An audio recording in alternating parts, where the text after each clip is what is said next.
Hey everyone, so today I'm just going to share with you how to do handstand hops and how to start incorporating handstand hops into your handstand practice.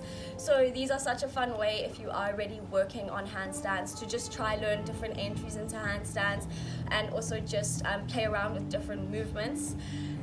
So what happens when we practice our normal handstands and we kick up with one leg, we often find ourselves kicking up with our stronger leg because we're just wanting to get that hang time. We just want to be upside down. We just want to hold the handstand. It's completely normal, but because our stronger side will help us get to that end destination faster, we often forget to practice on our weaker side.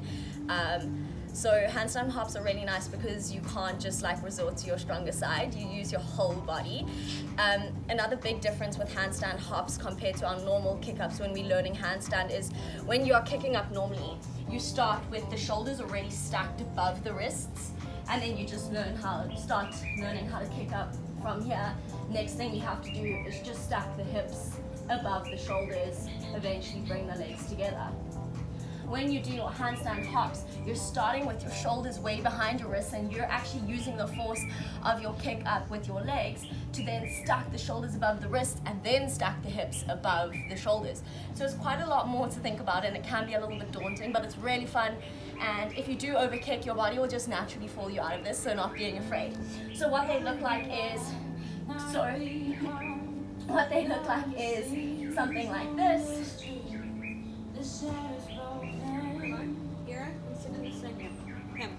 Still breathing, and then coming down. Lie down. So how you set up for your handstand hops is you come from your downward facing dog, you just walk the hands and feet a little bit closer. You then take the gaze forward, you're connected to breath. You find a bend in the knees and send the sit bones towards the heels. You then keep the gaze forward. On an inhale, launch yourself up. Think of drawing the heels towards the sit bones, and then think of keeping the thighs in towards the body to stop you from going into a back bend. Maybe you get that hang time, slowly come out. Maybe you don't, that's okay. Also, if your handstand hops start off looking a little bit like this, that's completely okay. That 1 second of being up in the air is still allowing you to build that strength and overcome your fears, and eventually you'll just find yourself working more and more into it. So these are also really nice when you start incorporating handstands into your flow, into your practice. When you jump forward to a Malasana squat, our yogi squat, or when you want to start learning how to jump and float into crow and all those things.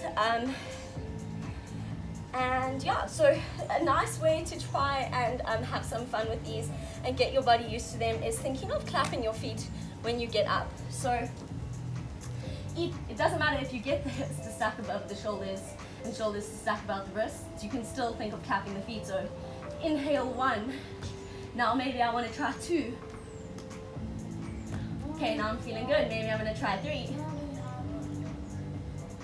And just doing that. So even if you're back here, you can still practice those claps with the feet. But what it does is it focuses your mind on something else rather than the fear of actually doing a handstand, if that makes sense. So it can be quite nice to sometimes have the mind a little bit distracted by something else, but important to keep the mind on breath.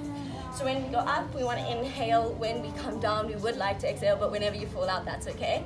If you do find that hang time, it's important to take your exhale up there, feel yourself engage the core, keep squeezing the thighs towards the body to stop yourself from going into a back bend.